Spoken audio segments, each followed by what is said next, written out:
Gracias, le recuerdo, estamos platicando con el maestro Jorge Lara, un conocedor de los temas políticos y de seguridad. Maestro, hace un momento en el bloque anterior usted hablaba de respuestas como esta organización no gubernamental, artículo 19, y bueno, pues resulta que de nueva cuenta, a la par de los embates contra el INE, siguen los ataques también desde el oficialismo, desde el propio gobierno federal, contra algunos medios, en esta ocasión contra una empresa muy joven, Latinus, de Carlos Loretti, entre otros. Este debilitamiento de los críticos es parte de este fraude del que estamos hablando, es parte de esta política de gobierno de un solo hombre, de una tiranía en ciernes. ¿Qué significa? Para empezar, Ricardo, es una violación a la Constitución. Todos los servidores públicos tienen la obligación de gobernar bajo el principio de la imparcialidad. Es decir, ellos tienen un cargo público emanado de las urnas y ellos manejan muy cuantiosos recursos, manejan el presupuesto nacional y tienen a su disposición instancias como el Ejército, la Guardia Nacional, es decir, tienen un aparato de poder muy grande, un aparato de poder irresistible.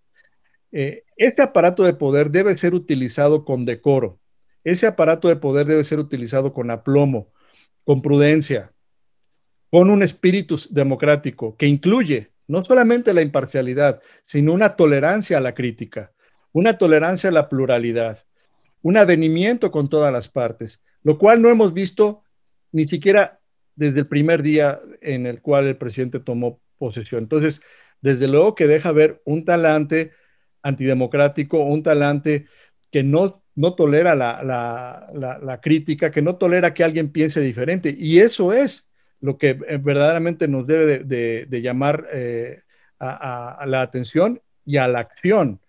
No, en ningún lugar del mundo se puede consentir un gobierno que no tolere a quien piense distinto. ¿Por qué? Porque pensar distinto es algo natural a la especie humana. Todos pensamos distinto y un gobierno, al contrario, tiene que alentar la pluralidad, la discusión y encontrar mecanismos de avenimiento, porque de ahí van a nacer las maneras de poder progresar de manera pacífica, de manera respetuosa.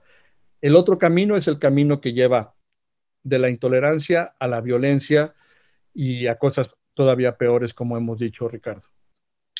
¿Qué significa, por ejemplo, que el gobierno de Estados Unidos, sus instancias de derechos humanos, hayan acusado a la directora de Notimex, la señora San Juana Martínez, de ser desde el Estado la promotora de la persecución de los periodistas? Este es un inédito, no se había dado en la historia, y encima de esto, de la gravedad, el presidente sale a defender a esta mujer. Bueno, pues hay que decir que en materia de derechos humanos, México ha hecho enormes avances, por ejemplo, al reconocer en la Constitución la jerarquía de estos tratados internacionales, al asumir de manera vigorosa las recomendaciones y las sentencias tanto de la Comisión Interamericana como de la Corte Interamericana de Derechos Humanos, pero en este gobierno vimos, uno, reformas constitucionales retrógradas en materia de derechos humanos, un espíritu, un contexto de persecución generalizado. Hemos visto también que se ha habilitado indebidamente al ejército en funciones que no le corresponden. Y ahora estamos viendo que también esta ofensiva en contra de los periodistas, pues ya tiene nombre y apellido. No solamente es San Juana Martínez como directora de la Agencia Oficial del Estado Mexicano, sino lo que ocurre todos los días en la conferencia matutina, que insisto, no es un ejercicio democrático de transparencia ni de información, es un mero ejercicio de propaganda que sirve para los intereses del grupo en el poder. En un par de minutos, maestro, otro tema y damos una pequeña variante. Hace unos días, allá en el sureste mexicano, una mujer de origen salvadoreño fue detenida, sometida y literalmente perdió la vida por el sometimiento brutal. Esta imagen le dio la vuelta al mundo, la condena fue también global. ¿Qué significa, ante qué estamos luego de ver este suceso escalofriante? En muchas ocasiones hemos señalado, Ricardo, que el gran pendiente de este país en materia de seguridad es la reforma policial integral. Esta reforma policial que debe suponer el actualizar a los miembros de las corporaciones policíacas en conocimientos, en estrategias, en forma de trabajo, en donde para empezar y de manera primordial se respeten los derechos humanos. Hay forma de combatir el crimen respetando los derechos humanos. Hay forma de preservar la seguridad teniendo perfectamente claras las maneras de actuación y el respeto a los protocolos.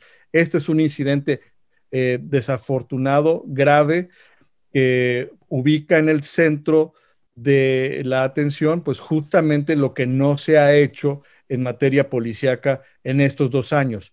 ¿Qué se ha hecho en materia de policía y de seguridad? Sacar el ejército, darle a 80,000 tropas ni siquiera un uniforme nuevo, un simple gallardete, una simple señal de que son Guardia Nacional.